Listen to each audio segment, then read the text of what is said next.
Yes volume బ్రేక్అవుట్లో మరొక stock చూడండి. జేస్పాల్ నెకో industries limited.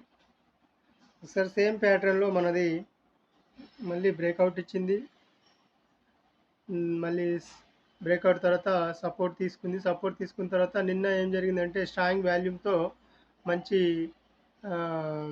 Points ఇచ్చింది. నిన్న 5.78 పాయింట్స్ ఇచ్చింది, అంటే 6 పాయింట్స్ ఇచ్చింది దాదాపుగా. వాల్యూమ్ కూడా చూడండి, వాల్యూమ్తో మంచి బ్రేక్అవుట్ ఇచ్చింది. ఇక్కడ బ్రేక్ ఇచ్చింది కనుక మళ్ళీ నెక్స్ట్ టార్గెట్ ఇక్కడ 65 అవుతుంది. ఆ తర్వాత కూడా ఇంకా పైకి వెళ్ళే ఛాన్స్ ఉంటుంది. ఇది ఎంతవరకు పైకి వెళ్ళొచ్చు అని చెప్పుకోవాలనుకుంటే ఇక్కడ నుంచి నేను చూపిస్తాను దేని ద్వారా తీసుకున్నా అనేది. ఇక్కడ వరకు 1 సెకండ్. ఇది మన నెక్స్ట్ టార్గెట్. ఫస్ట్ టార్గెట్ 65, ఆ తర్వాత టార్గెట్ వచ్చి 151 టార్గెట్ వరకు దీన్ని వెయిట్ చేయొచ్చు. అయితే నేను ఇక్కడ తీసుకున్న టూల్ ఏంటంటే ఇక్కడ డేట్ రేంజ్తో నేను నెక్స్ట్ ఇది బ్రేక్అవుట్ అయిన తర్వాత మళ్ళీ నెక్స్ట్ టార్గెట్ కోసం, అంటే ఇది హాఫ్ పాయింట్ మళ్ళీ అంతా ఇది బ్రేక్అవుట్ అయింది అనుకో, 65 బ్రేక్అవుట్ అయితే ఇక్కడ కింద ఎంత ఉందో స్వింగ్, ఆ తర్వాత స్వింగ్ మళ్ళీ అంతా క్రియేట్ చేసుకొని పైకి వెళ్ళాలన్నమాట. అది మళ్ళీ నెక్స్ట్ టార్గెట్ కిందికి వస్తుంది.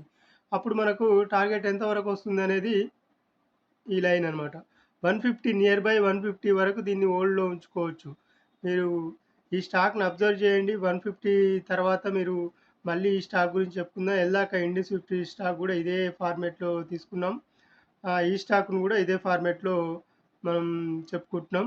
మీరు అబ్జర్వ్ చేసి మీరు ఎంట్రీ తీసుకున్న తర్వాత యాక్చువల్గా ఎంట్రీ ఇక్కడే మన ఫార్మేట్ చూడండి.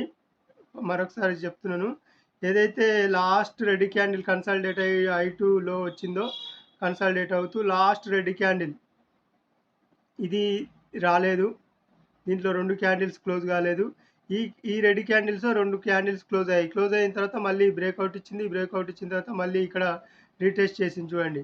30 రీటెస్ట్ చేసిన తర్వాత ఒక రెడ్ క్యాండిల్ పడింది. మళ్ళీ నిన్న స్ట్రాంగ్ గ్రీన్ క్యాండిల్ పడింది. ఇక్కడే మనకి దాదాపుగా ఎన్ని పాయింట్స్ వచ్చాయి, 5-6 పాయింట్స్ వెళ్ళిపోయాయి ఇక్కడ నుంచి. అంటే 35 to 45, 48, అంటే దాదాపుగా 10-13 పాయింట్స్ వెళ్ళిపోయింది పైకి. మనం చూస్తున్నా కానీ మనకి ఈ గ్యాప్లో మనం కిందికి వస్తుందా పైకి వస్తుందా అని ఊసలాడే మధ్యలోనే మనకి 15 పాయింట్స్ వెళ్ళిపోయింది.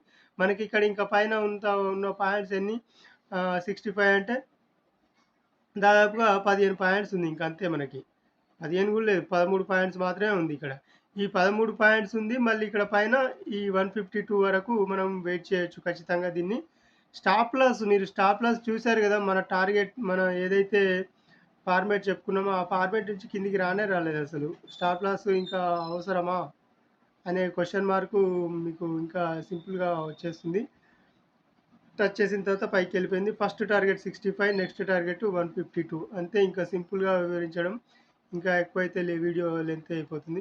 తప్పకుండా సబ్స్క్రైబ్ చేయండి, ఒక లైక్ చేయండి, కామెంట్ చేయండి. సబ్స్క్రైబ్ మాత్రం ఖచ్చితంగా చేయండి. వ్యూస్ వస్తున్నాయి కానీ సబ్స్క్రైబర్స్ పెరగట్లేదు. సబ్స్క్రైబర్స్ కోసం వెయిట్ చేస్తున్నాను. Okay, thank you.